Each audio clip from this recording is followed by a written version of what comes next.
Live from New Delhi, you're watching DD India Live, India's voice to the world. I'm Unmi Bhattacharya. Coming up in the next 30 minutes. Prime Minister Narendra Modi visits air crash site in Ahmedabad, meets the injured and the lone survivor. Black box of the Air India plane also recovered. Iran targets Israel with hundreds of drones after losing top commanders and nuclear scientists. World leaders urge for restraint. Iranian president vows tough response to attacks. And US court says President Trump can deploy National Guard troops in Los Angeles.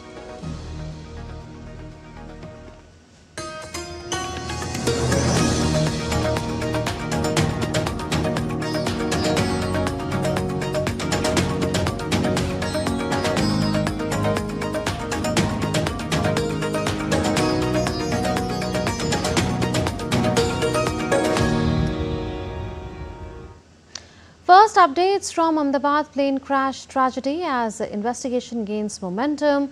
India's Aircraft Accident Investigation Bureau has confirmed that the black box of the plane has been recovered from the rooftop of a building. AIB said the investigation began with full force immediately after the retrieval. It is a crucial device that records key flight information such as speed, engine, performance and pilot inputs, helping in the investigation.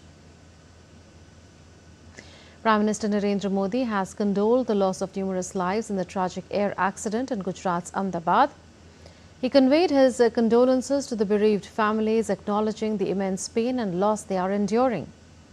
Earlier today, PM Modi visited the site of the Air India plane crash in Ahmedabad to assess the situation firsthand. The Prime Minister met with officials and emergency response teams working tirelessly in the aftermath of the disaster. Gujarat Chief Minister Bhupendra Patel and Civil Aviation Minister Ram Mohan Naidu were also present at the site. Expressing solidarity with the affected families, PM Modi met those injured in the aftermath, including the lone survivor, and assured them of the nation's unwavering support during this difficult time. Prime Minister Modi also chaired a meeting with ministers and senior officials at Ahmedabad airport to take stock of the situation in the wake of the Air India plane crash. As Prime Minister Modi visited the plane crash site, he posted his message of grief and condolence on X. The Prime Minister said, and I quote, "Visited the crash site in Ahmedabad today. The scene of devastation is saddening. Met officials and teams working tirelessly in the aftermath. Our thoughts remain with those who lost their loved ones in their unimaginable tragedy." In another post, PM Modi said, "We are all devastated by the air tragedy in Ahmedabad. The loss of so many lives in such a sudden and heartbreaking manner is beyond words. Condolences to all the bereaved families. We understand their pain and also know that the void left behind will be felt for years to come. Om Shanti." PM also said met those injured in the aftermath of the tragic plane crash in Ahmedabad, including the lone survivor, and assured them that we are with them and their families in this tough time. The entire nation is praying for their speedy recovery. Prime Minister Narendra Modi condoled the passing of former Gujarat Chief Minister Vijay Rupani, who tragically lost his life in the Ahmedabad air tragedy. PM Modi met the family members of Vijay Rupani and remembered him as a humble and hard-working leader. The Prime Minister highlighted Rupani's distinguished career, recalling his contributions across various roles, including his tenure in the Rajkot Municipal Corporation as Rajya Sabha MP, Gujarat BJP President and as a Cabinet Minister in the state government. The sole survivor of the crash, a British national of Indian origin, is in hospital. DD India correspondent spoke to him a short while back. Listen in. The lone survivor who miraculously survived this fatal air crash is with us, is undergoing treatment at the civil hospital in Ahmedabad. What was the situation yesterday? Can you describe for us, please? I can't explain. Everything happened in my eye. I can't. How did you manage to escape? Did you pull the emergency doors? No. Emergency door is broken. Yeah. My seat is broken. Yeah. Then I see the pace little bit. Yeah. Then I will try to come out. Okay. Yeah, that's why. So, did the aircraft catch fire before you came out? Yes. Okay. Little bit fire. After me, I'm out. Then blast. Oh, okay. So, did anybody help you, or you after that you came out on your own? How did you jump from the aircraft? I'm not jumping. Okay. I just walk out, innit? Then ambulance coming in. You did walk out on the building, or how? No, in floor. On the floor? Yes. Inside the aeroplane. Only there. Yeah. So, and you managed to get into the ambulance there? What did Prime Minister tell you? What was the conversation? He's just asking me, everything is okay, innit? That's it. You're feeling better now. Yes. And where your family? Where's your family? Everybody's in London. Yes. Me and my brother staying in India last 8-9 months. And yesterday I was going to back to London. It happened everything there. How do you feel that you have survived this kind of? I can't explain. It's miracle, everything. So here we have the lone survivor of the crash, definitely at a loss of words of what he saw yesterday, and definitely something that nobody can encapsulate in words in terms of the massive tragedy that has struck with this airplane crash. What we also understand that this lone survivor is the only witness of what had happened that day. Besides, a number of people who were at the hostel mess during lunch have also faced serious injuries and are being treated at this hospital, the civil hospital here in Ahmedabad.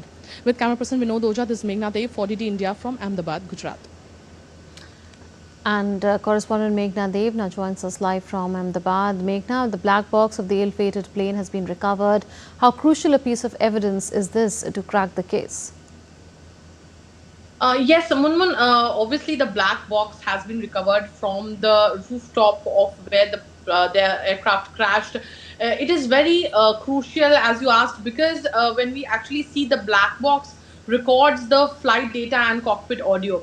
And also it is very important because it is made out of such a material, and it is made in such a manner that it can withstand intense heat, pressure, as well as impact. Also, it is very essential for experts to investigate crashes and also ensure that air safety is maintained. So this is a very crucial piece of evidence about what happened. All the parameters were okay. What conversation was there in the cockpit? Because it was just a few seconds when after takeoff this crash happened. Having said that, obviously the teams are already there. There has more teams have been augmented also. Besides this aircraft accident investigation bureau, this is also on its toes with obviously forensic teams, NIA, and other investigative agencies. Experts from US and UK have also reached Ahmedabad to see and ascertain about and look at different different aspects of how this crash would have taken place. Going at the spot, obviously the experts are also looking at the debris, looking at the building to see what kind of impact, what kind on what angle did it crash, how all of this has happened. Definitely a matter of investigation. Sometimes the investigation takes weeks, but sometimes it takes months. And in some cases, we have seen in the past where the aircraft went, where the people went, remains a mystery. So, all of this, considering all of this, definitely the investigation will be extremely crucial, and we will have to see how it unfolds in the day to come to ascertain the exact cause of this tragic crash. Also, Meghna, what's the update on DNA sampling, handing over of mortal remains to family members and repatriation of those mortal remains to family members who are living abroad? Amunun, I couldn't hear you clearly. If you can repeat your question, please. Yeah, I was asking you about the update on DNA sampling, the repatriation of mortal remains of family members who are living abroad, and also the handing over of mortal remains to those living in India. Yes, Moon. That is exactly that is what is currently being carried out. DNA sampling holds a lot of, it's very crucial, lot of importance at the moment, because yesterday when we were at the incident site, we did see fragmented bodies, severely charred bodies. Very difficult to identify whose bodies those were. definitely will be difficult for their relatives and their near and dear ones to also identify. So the DNA sampling of mortal remains is taking place. The FSL, the Forensic Science Laboratory, the National Forensic Science University for that matter, and experts of forensics are on their toes. The medical personnel are helping them out with the DNA sampling. Definitely, this is a very important testing that is done. It takes a lot of time, about 72 hours, as we are being told at the moment. So after the test reports come out, it will be comparatively easier to determine the mortal remains and identify the people. Besides that, obviously the British High Commission officials are here in Ahmedabad. They have come to Ahmedabad from Delhi. We get to understand that they are going to be coordinating with the state administration. They're also going to coordinate about the repatriation of the mortal remains of their citizens. Obviously, after the identification is done. Besides that, also we saw that External Affairs Minister Dr. S. Jaishankar did speak to his Canadian, Portuguese, as well as UK counterparts on this incident, and assured them of all the possible assistance and support that will be given. The Indian High Commission in UK, the Indian High Commission in London is also assisting people who want to travel to India with emergency visas. Helpline number for that has also been given out. And all the processes currently being kept in place, while we are trying to see how the major thing that has to unfold in the coming days is obviously the investigation. But currently the process of handing over of mortal remains, repatriation, documentation, and all that work is going on. Besides, very importantly, this is going to take more than a couple of days for that matter, because the issue of identification of bodies, we'll have to see how, because we can clearly see the anxiety in the relatives and the near and dear ones of the people who have lost their lives. But definitely this procedure has to be followed so that the identification could clearly take place. Also, Meghna, you must have spoken to those who saw it all happen at the medical college premises, the eyewitnesses. What do they tell you about what had happened on that fateful day? Munmun, we did speak to eyewitnesses. This was a residential area very near to the airport. People told us that the aircraft did fly very low. So clearly, as we also see in the video, the aircraft could not fly, like climb the altitude. The aircraft could not take any kind of propulsion. So this clearly resulted in the aircraft crashing just a very short distance outside the perimeter of the airport. So very clearly, the kind of we can call it snag or whatever would have happened with the aircraft, we cannot say anything at the moment because the investigation is still underway. So would not want to speculate. But definitely, the people who were around and who were far off as well, they told us that they saw thick smoke coming out of that area. A huge blast was heard. People thought it might be a cylinder blast, or it might be some air conditioner malfunction that resulted in a blast or something of that sort. People who were inside the mess building who are injured, these medical students who have been injured, they said they felt as if it was an earthquake. They probably considered also that it was an earthquake until they saw what exactly happened, because nobody could have thought in their wildest dreams that while they are having lunch in their hostel mess, an aircraft would come and crash into the hostel. So this was something that was extremely unexpected. So they actually thought that it was an earthquake, but after they realized, they started running here and there. People did they wanted to escape, but before that the debris started falling on them, and after that they got trapped in the rubble, and the locals came for help. But after the blast, there was so much of smoke that in fact a few of the locals fainted. They are still admitted in the hospital. While they are stable, they will be discharged very soon, but it was a difficult time for the locals also, as first responders, to help the people who were trapped in the rubble. Besides, obviously the Fire tenders rushed to the spot within a couple of minutes. It was the response of the fire tenders, the municipal corporation people, the electricity department, the military, the paramilitary, NDRF, SDRF, disaster management was completely working on a war footing. We clearly saw those yesterday. We were reporting on every aspect that was, every aspect that resulted in quick response at the accident, at this crash spot.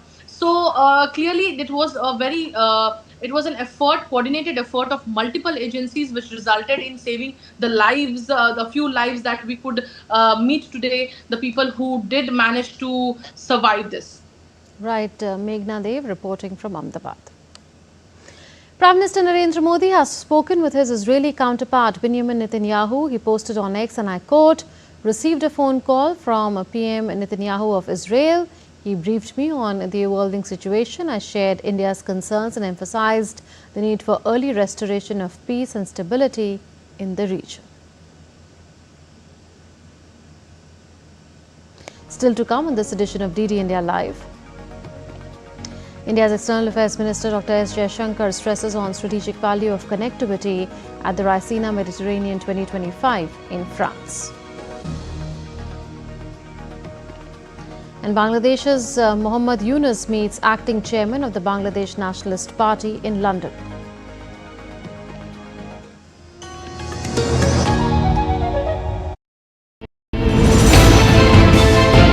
Geopolitics and trade deals. Economic challenges amid development. Hard work and the path to prosperity. It's the economy always. Between walkers, money is what money does and says. Supply creates its own demand. Between the bulls pulls and bears tears. When supply chains globalization and India rises to the podium. We'll get you centered with the economic brief at 8 p.m. every Thursday on DD India.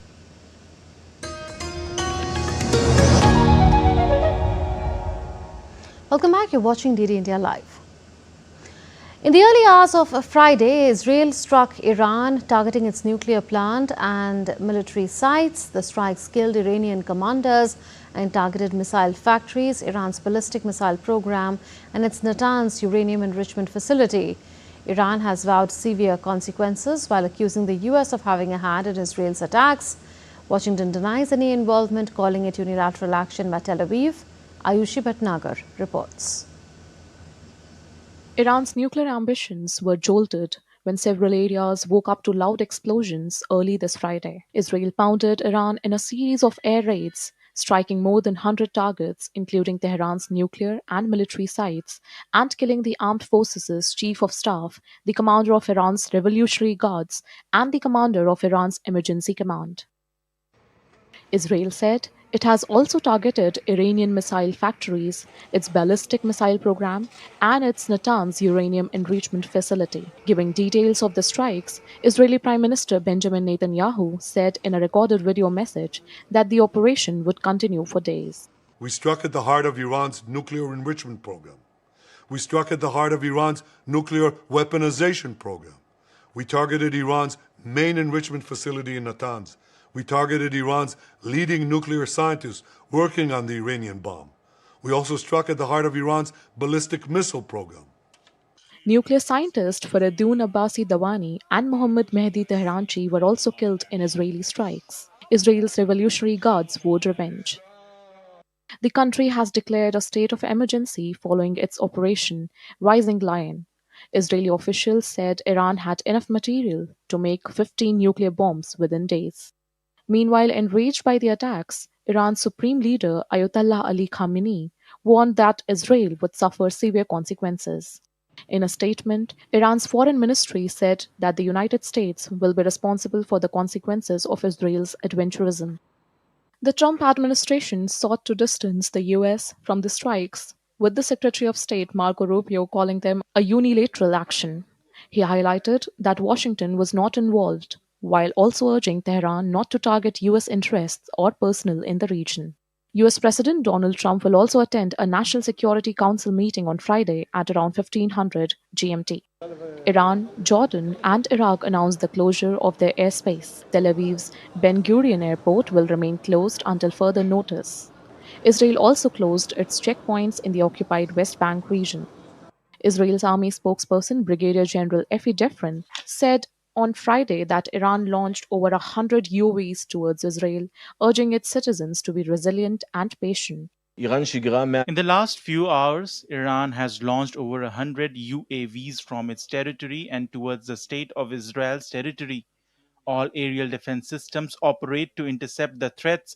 We are still in for rough hours. The world also reacted to the growing tensions between Israel and Iran, urging the nations to seek diplomacy and dialogue. While French Foreign Minister Jean-Noël Barrot reaffirmed Israel's right to defend itself against all attacks. Ayushi Bhatnagar's report for DD India. Iran on Friday called Israel's strikes a declaration of war, with Iranian President Masoud Pezeshkian warning Tel Aviv that their powerful response will make the enemy regret its foolish act. Pezeshkian said that the Iranian nation and officials will not remain silent in the face of this crime. The president also said now national unity is essential more than any other time. US President Donald Trump has urged Iran to make a deal, warning that there will be more death and destruction. In a post on Truth Social, Trump said, and I quote, "There has already been great death and destruction, but there is still time to make this slaughter, with the next already planned attacks being even more brutal, come to an end. There has already been great death and destruction, but there is still time to make this slaughter, with the next already planned attacks being even more brutal, come to an end. Iran must make a deal before there is nothing left. Just do it before it is too late." End quote. India on Friday expressed deep concern over the escalating tensions between Iran and Israel and called for restraint from both sides. The Ministry of External Affairs issued a statement urging diplomatic efforts to de-escalate the situation. Ministry said that India is deeply concerned at the recent developments between Iran and Israel and is closely monitoring the evolving situation, including reports related to attacks on nuclear sites. India was among 19 countries that abstained from voting on a resolution at the United Nations General Assembly on Thursday demanding a ceasefire in Gaza. Addressing the United Nations, India's permanent representative, Ambassador Parvathineni Harish, emphasized that diplomatic solutions are the only viable path to peace. Mr. President, this resolution comes against a backdrop of the worsening humanitarian situation in Gaza. India is deeply concerned at this deepening humanitarian crisis, and we condemn the loss of civilian lives. I would like to stress that India has always been on the side of peace and humanity. We have repeatedly called for protection of civilians and upholding of humanitarian obligations. We call for safe, sustained, and timely supply of humanitarian assistance to the people of Gaza. On our part, India has always provided humanitarian assistance to the people of Gaza, both bilaterally and through the United Nations. We also believe that release of remaining hostages and a ceasefire are important to ameliorate the humanitarian situation in Gaza. Our collective voice should echo this. India's abiding commitment to dialogue and diplomacy is well known, and we firmly believe that this is the only way forward. Continuing accusations and argumentation hinder the path to peace. India has always supported a negotiated two-state solution to the Israel-Palestine issue, leading to the establishment of a sovereign, independent, and viable state of Palestine, living within secure and recognized borders, side by side, in peace with Israel. For this, we need to work towards creating conditions for early resumption of direct peace negotiations. We hope this August Assembly will send a clear message to expand the prospect for dialogue and diplomacy towards restoration of peace and bringing the humanitarian crisis in Gaza to an end. Mr. President, India had earlier abstained in the vote on resolutions A/RES/77/247 and A/RES/79/232. Our vote today is in continuation of this, in the belief that there is no other way to resolve conflicts but through dialogue and diplomacy. Our joint effort should be directed towards bringing the two sides closer. For these reasons, we would abstain on this resolution. Also, the sidelines of Ryssenia Mediterranean 2025 ministerial session on France, India and Europe, a multidimensional strategic partnership, India's External Affairs Minister Dr. S. Jaishankar shared the stage with French Foreign Minister Jean-Noël Barrot. During the discussion, Dr. Jaishankar underlined the robust and evolving partnership between India and France.